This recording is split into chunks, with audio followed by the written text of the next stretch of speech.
What's up, everyone? It's Missy from Fire Fitness Camp. Just want to take a minute today to talk to you about foam rolling. So one of the number one questions that we get is how to stretch out our hips and how to get lower on a squat, how to stop leaning forward on a squat.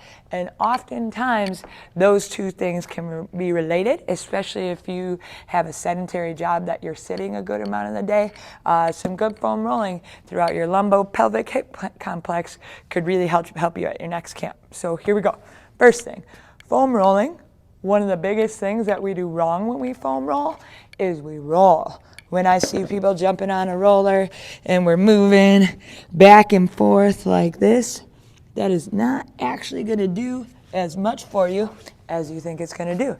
Because all we're doing, say that we've got a knot that we're rolling over, right, a trigger point. So when I'm doing it, if this is what I'm rolling over, all I'm doing by rolling is reinforcing it, going over, reinforcing it, going over. And you actually just keep knotting up that knot even worse. But what I want you to do is just sit on it. So I'm going to have that knot right here, and I'm just going to sit on that with my roller for 30 seconds. And that way we are breaking up that trigger point first rather than reinforcing it. So it's going to look like this. I'm going to start with my TFL, which is my hip pocket, and it kind of fans out from there. So I'm going to go right here. I'm going to find a nice little tender spot. If you ever feel like a zinging, then you don't want to be there. You want to move off of that, but we want it something nice and tender. And I can usually tell by the face. So you're going to sit there for 30 seconds. And after that 30 seconds, you are going to try to bring your heel to your butt. I will warn you, if you've never done this before, you might get that much range of motion. And that's okay. That's a start, right? You're going to do that about 5 times. And then you're going to move down your quad a little bit. Oftentimes, if you haven't done this before, the meat of your quad is going to be the worst. So if you're not there yet, that's okay. Just start with the spots that you can handle. You're going to hold for about 30 seconds, do that same thing, and then continue to move all those different trigger points on your quad. But make sure that you're sitting still for that 30 seconds to allow that trigger point or that fascial tissue to break up, and then get some kind of movement about it. So that's what I'm going to do first. I'm going to do my TFL all the way down through my quads, and then I'm going to move over to my piriformis. I'm right here, and I'm going to sit on my roller, and if I can, I'm going to bring my foot over top, and I'm going to lean towards that pocket somewhere right about here. You're going to find a nice and tender spot, and then you're going to breathe, and you're going to sit there for 30 seconds. And then again, then you're going to get some kind of movement over it. If you can't bring your knee across, that's okay. Just go right here and lean to the side a little bit, and you're going to find a nice and tender spot. Same thing, hold in 30 seconds, and then you're getting about 5 reps of movement over top of it. And then we're going to move into our hamstring. Right here, starting just underneath my glute.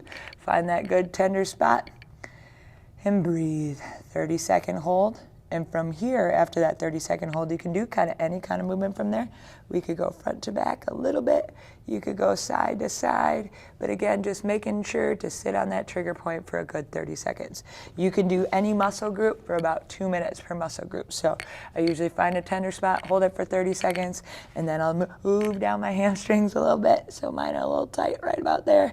Hold it for 30 seconds, same thing. So those are just 3 different spots in that hip complex that you can start to foam roll in order to get more out of those squats and loosen up your hips. And if you have time, if you're foam rolling, I would highly suggest stretching that same exact spot directly after foam rolling it. So one of the best ways to stretch it is with a band of some sort or a towel. Really anything, a towel would work just fine if you don't have a band. So I'm going to go right here and say I just foam rolled my hamstrings. I'm going to hold for 20 seconds, and then I'm going to take a big deep breath. I'm going to apply slightly more pressure while I breathe out and hold for additional 10 seconds. Then if I want to do my quad, I'm going to wrap it around right here. Again, band, towel, doesn't matter. Either will work. I'm going to go right here. I'm going to hold for 20 seconds. And then as my quads loosen up, I'm going to give it a little tug, get a big deep breath, hold for an additional 10. We can also do our piriformis with a band or a towel right here, or my suggested variation of that would be propping it up on a box or even on the floor and just holding right here. Big deep breath, hold for 20 seconds, take a big deep breath out, and then try to get a little bit deeper down into it for about 10 more seconds. So just a quick little tips if you're struggling with hip mobility and you're looking to get a little bit lower on your squats, or even just you're looking to feel a little bit better while you're moving, say on leg day, try out the foam roller, try out stretching after that, and you're going to get much more bang for your buck out of every squat that you do. Let me know if y'all have any questions. Stay tuned. I'm going to do a ankle mobility video next time. Same thing, how to get a little bit deeper in our squat by loosening up our ankles. Good luck, everyone.